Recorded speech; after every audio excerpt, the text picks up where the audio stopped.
No vídeo de hoje a gente vai comentar sobre um dos fundos imobiliários mais polêmicos da bolsa que está desabando, melhor, desabou na data de hoje. Tá? A gente está falando aqui do HCTR11, que já acumulou uma queda de mais de 60% em um ano, que é amado por alguns que querem comprar mais, como por exemplo o caso aí do Eduardo, e odiado por outros, como o caso do Will. E para gravar essa história, a gente vai comentar sobre o fato novo, né, desse fundo que recentemente já tinha reduzido bastante os proventos distribuídos, né, com uma queda de mais de 80%, quando ele saiu de R$ 2,50 por cota, que foi o pico no ano passado, para 50 centavos por cota, e que agora trouxe uma redução ainda maior. Ele vai pagar 17 centavos por cota no mês de setembro de 2023. O que fez que o mercado descontasse ainda mais esse fundo imobiliário, e esse vídeo é para te ajudar a entender essa situação e entender o que fazer. Será que esse fundo pode quebrar? Será que é hora de comprar? Será que é hora de manter? Será que é hora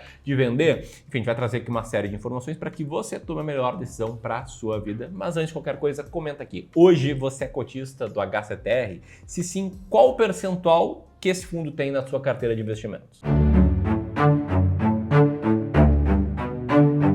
Buenas, chamei o Filipão aqui do Clube do Valor, do canal Seu Dividendo, que é especialista em dividendos e, portanto, é um cara que entende muito de fundos imobiliários, e o Filipão aqui vai contar melhor essa história aí. Filipão, o que está acontecendo aí com a HCTR11? Boa, é bom a gente lembrar como é que esse fundo chegou aonde ele está hoje, com a quantidade de cotistas que foram muito atraídos pelos retornos que esse fundo trouxe, principalmente a partir do ano 2019 ali. Foram 3 anos em que o fundo valorizou muito ano após ano, fazendo com que os investidores crescessem o olho para esse fundo. E além da valorização das cotas, ele estava segurando um dividend yield ali na casa de 1,7% ao mês em dividendos. E até ali estava tudo indo maravilhosamente bem. Eles estavam passando pelo que eu chamo de ciclo positivo dos fundos de alto risco aqui no Brasil, que é um juros um pouco mais baixo, inflação levemente controlada, e eles conseguindo ali pagar os juros em dividendos para os cotistas. Até porque esses fundos imobiliários que carregam mais risco, eles têm empréstimos que eles fazem para as empresas que estão dentro da carteira deles com uma taxa de crédito muito alta. Se a gente olha nessa imagem que a gente tirou do relatório de gestão do HCTR, a gente vê que as principais posições do fundo tem uma taxa de empréstimo em torno de IPCA mais 10, IPCA mais 11, até IPCA mais 15. Ou seja, são taxas agressivas que as empresas precisam pagar para esses fundos para poder pegar esse recurso para elas. E justamente por isso que o dividendo estava alto, porque todas as empresas em um bom momento da economia e elas conseguiam pagar esses juros para o HCTR, que virava dividendo. Até que a inflação no país da gente começou a atingir níveis muito mais altos dos últimos anos, que foi ali em 2021, e a resposta macroeconômica foi justamente a subida da taxa Selic, que a gente viu sair da casa de 2% e passou quase batendo os 14% ali recentemente. E isso por si só tornou o ambiente de negócios muito mais difícil no Brasil. A gente viu várias empresas, principalmente varejistas, tendo dificuldade pedindo recuperação judicial. Foi o caso da Amaro, foi o caso da Tokstok, a cervejaria Petrópolis e algumas outras aqui do Brasil. Isso tudo aconteceu porque, apesar dos juros mais altos tenderem a controlar a inflação, eles também deixam o ambiente de negócio muito mais difícil. E todas as instituições que emprestam dinheiro acendem um sinal amarelo nesse momento. Tanto é que os principais bancos do país começaram a ligar esse sinal para principalmente as varejistas que não conseguiam pagar o que deviam, afetando inclusive o setor imobiliário, que teve menos vendas e mais inadimplência no Brasil. E foi justamente essa a receita perfeita para a gente começar a ver os CRIs de dentro de um fundo de papel como a HCTR pararem de conseguir pagar os juros altos que eles são cobrados. Até porque aqui entra um paralelo direto com a taxa que esse fundo conseguia aí de seus CRIs. O Filipão te mostrou aquela imagem que mostra uma taxa de até IPCA mais 16%. E aí só paga uma taxa tão alta assim, IPCA mais 16%, um projeto, uma empresa, um empreendimento que não consegue se capitalizar a taxas mais baixas. E por que ele não consegue? Porque ele não é tão saudável financeiramente. E é justamente esse o risco aqui que existe por trás de fundos high yield, né? Ele procura um yield maior, assumindo um risco maior, e aí entra uma interpretação muito equivocada que muitos fazem sobre ativos de mais risco. Eles pensam, né, que quanto mais risco, maior vai ser o retorno. Só que, na verdade, risco é a probabilidade de diferentes retornos no futuro. Então, a forma correta de olhar para a relação entre risco e retorno não é pensar nesse tipo de gráfico, sim nesse tipo de gráfico, né, em que mais risco aumenta, sim, o potencial de retorno e também o potencial de perdas. E a gente já vai falar em breve sobre como diminuir o impacto dessas perdas no seu patrimônio, que é o que interessa. Dito isso, esse maior risco atingiu em cheio alguns fundos de papel, mas em especial o HCTR11, que nem o Filipão aqui vai te mostrar mostrar no seu relatório gerencial. E é por isso que quando a gente vê no relatório do HCTR, todas essas bolinhas amarelas, vermelhas e até as verdes que não tem uma flechinha branca dentro, mostram os fundos que não conseguiram pagar direito os juros que eles deviam. Ou seja, trazendo mais da metade da carteira de CRIs do HCTR está inadimplente nesse momento. E aí imagina o que é que um gestor de um fundo como esse faz nessas horas. Ele tem basicamente duas opções. A primeira é mais suave.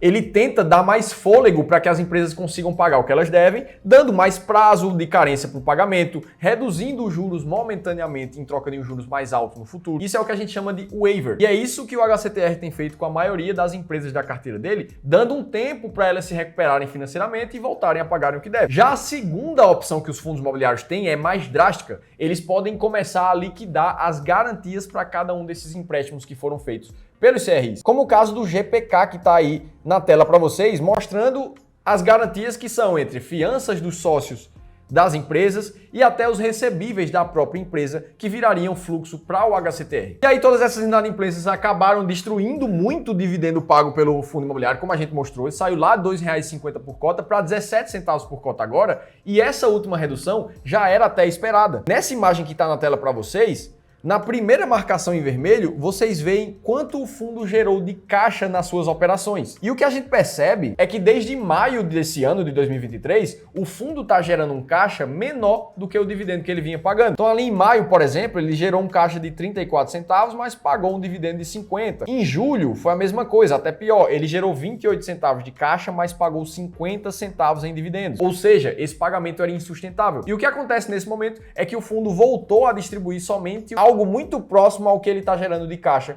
com as suas operações de CRIs. Por isso que a gente vê esses 17 centavos com a redução tão drástica agora. E foi isso, inclusive, que o próprio gestor lá do Fundo Hectare veio na internet falando no Instagram oficial dele, contando um pouco dessa história e que isso não muda o otimismo deles com a macroeconomia daqui para frente, que eles acham que as empresas têm chance sim de se recuperar e voltarem a pagar o dividendo mais controlado. Mesmo assim, as cotas caíram quase 20% no dia que a gente grava esse vídeo hoje, depois dessa notícia dos 17 centavos, e o fundo passou a ser negociado com quase 70% de desconto do que ele realmente vale, com seu preço sobre valor patrimonial de 0,33. E aí, a partir disso, a partir desse cenário, existem basicamente duas formas, né? Duas lentes com que os investidores estão enxergando toda essa situação. A primeira lente aqui é a lente mais otimista, né? Se o cara pensa o seguinte, poxa, se o motivo desse fundo cair tanto foram as inadimplências dos CRIs, e essas inadimplências aconteceram por um cenário de inflação mais alta, de taxa de juros mais alta, com o cenário mudando, né? Uma inflação mais baixa, o início de um processo de queda da taxa Selic, e com esse fundo valendo uma fração do que ele valia, muito abaixo do seu preço valor patrimonial, e além disso, né, com aquele esquema dos waivers sendo na média até dezembro de 2023, ou seja, o prazo dos waivers está acabando, como mostra aí a negociação com o circuito de compras, muitos investidores em valor estão vendo com um certo otimismo, né? Como uma certa oportunidade. Não do fundo voltar a distribuir R$ 2 ou R$ 2,50,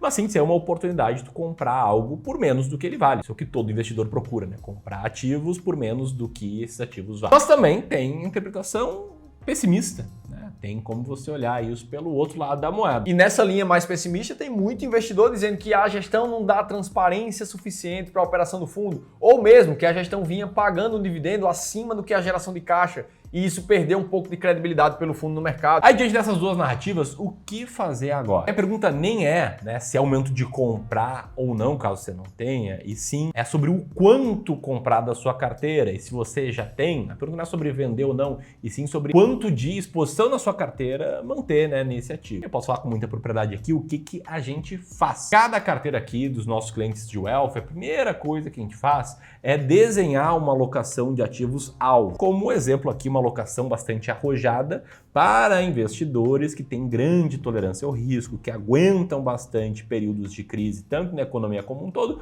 quanto em alguns ativos da carteira. É uma alocação bem diversificada, com regras claras de seleção de ativos dentro de cada classe de ativos, né, dentro de cada parte da carteira, faz com que você se proteja e aumentam a sua chance de, no longo prazo, ter resultados bons. Por exemplo, o HCTR11 é um fundo imobiliário que está na carteira de muitos clientes nossos, como, por exemplo, desse cara aqui, que está conosco desde o início de 2018 e desde que ele entrou aqui conosco, a carteira dele rende 70%, né, mais CDI, mais do que o IPCA, embora tenha lá o HCTR11 e alguns outros fundos imobiliários despencando dentro da carteira dele. O mesmo vale para esse outro cliente aqui, que está conosco desde 2017, já viu sua carteira mais do que dobrar nesse período, também tem exposição em HCTR11. Você pode ver que nos últimos meses a carteira dele subiu bastante, inclusive. Por que a carteira desse cara está subindo bastante, inclusive no curto prazo? Porque na parte de fundos imobiliários eles não têm mais do que 25% de peso, tendo 15 diferentes fundos imobiliários, ou seja, um HCTR11 na carteira dele não representa nem 2%, e mesmo se ele cair 99%, o impacto não vai ser destrutivo no patrimônio, né? Esse 1,75% de peso é mais do que compensado pelos outros fundos imobiliários que, na média, estão subindo nos últimos meses, pelas outras classes de ativos. Por isso, com a estratégia de alocação, que para mim vem antes de qualquer coisa, mesmo que um ativo, uma classe de ativos como um todo tenha um resultado muito ruim, a carteira nunca vai sofrer tanto quanto aquela classe de ativos ou quanto aquele ativo. E é claro, né, não sei exatamente como você investe hoje, mas aqui no Clube do Valor a gente faz centenas de análises de carteiras de seguidores que nos acompanham aqui por mês. E nesse momento, para quem assistir esse vídeo, a gente separou alguns espaços aqui na agenda dos nossos especialistas para fazer uma análise da sua carteira, se for o caso. Esse é um serviço que a gente presta de forma gratuita para investidores que têm hoje mais de R$500 mil para investir, porque são para esses investidores que a gente consegue agregar bastante valor com esse processo, que inclusive, né, é avaliado como positivo por 94% das pessoas que têm sua carteira analisada. Vou deixar aqui em cima da cabeça do Felipe um rápido formulário para você preencher para solicitar uma análise da sua carteira. A segunda etapa é, dentro de cada classe de ativos, ter estratégias claras de seleção de ativos. E aí qual o ponto aqui, tá? O HCTR e outros fundos imobiliários do setor de papel estão passando por tempos ruins. E nesse momento as suas convicções de investimentos são testadas. E aí para explicar como é que funciona a nossa estratégia de fundos imobiliários, a estratégia Strength, passa a bola aqui para o Filipão, não sem antes dizer que essa é uma estratégia quantitativa, que olha apenas números e inspirada, né, tanto no Joe Greenblatt quanto a série de estudos acadêmicos sobre o Factor Investing, falando aqui do fator de valor, né, que é comprar ativos descontados, ativos impopulares. Basicamente, o que a gente busca fazer é sempre comprar os 15 fundos imobiliários que, na média, estão mais descontados do mercado. E a gente faz isso olhando para as duas métricas que nos dizem algo em torno disso, que é o preço sobre valor patrimonial, que mostra com quanto de desconto ou de ágio o fundo está sendo negociado de acordo com o seu valor patrimonial, e a própria mediana de dividend yield, que na média também costuma ser uma métrica de valuation para os fundos imobiliários. Uma vez que os fundos que despencaram e conseguem manter um dividendo pelo menos médio, eles tendem a ter um aumento do seu dividend yield pago, mostrando que com preço sobre valor patrimonial e um dividendo médio ali nesse combo, a gente vai estar buscando sempre os 15 fundos imobiliários mais baratos e que são esses que tendem a se valorizar mais no futuro do mercado. E aí entra a diversificação, né? Sempre em 15 diferentes fundos imobiliários, para que, caso aconteça o que está acontecendo com a HCTR11,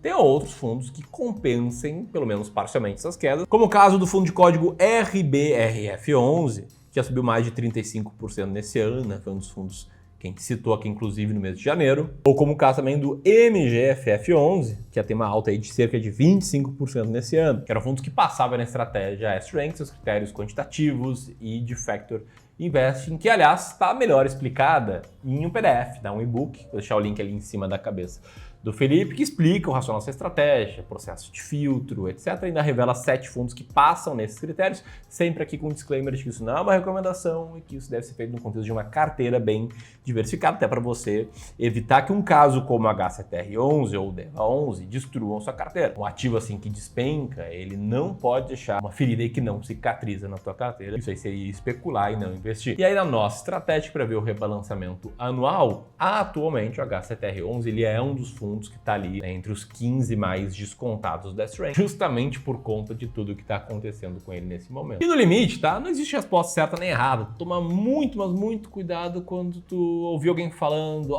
eu avisei que ia cair, tava na cara. Essa pessoa tem essa convicção de que a cair estava na cara, ela poderia ter feito uma fortuna apostando na queda. Não existe estratégia certa ou errada, existe estratégia que faz mais sentido para você. E espero ter te ajudado a entender essa dinâmica de investir com estratégia, com alocação, de pensar em preservação antes de multiplicação. Falando em proteção patrimonial, vou deixar aqui um vídeo sobre como agir diante de uma próxima crise que esteja surgindo. E se você quiser seguir aprendendo sobre fundos imobiliários, aqui é um vídeo recente que a gente publicou comentando sobre 3 fundos que a gente está comprando nesse mês. Grande abraço e até mais.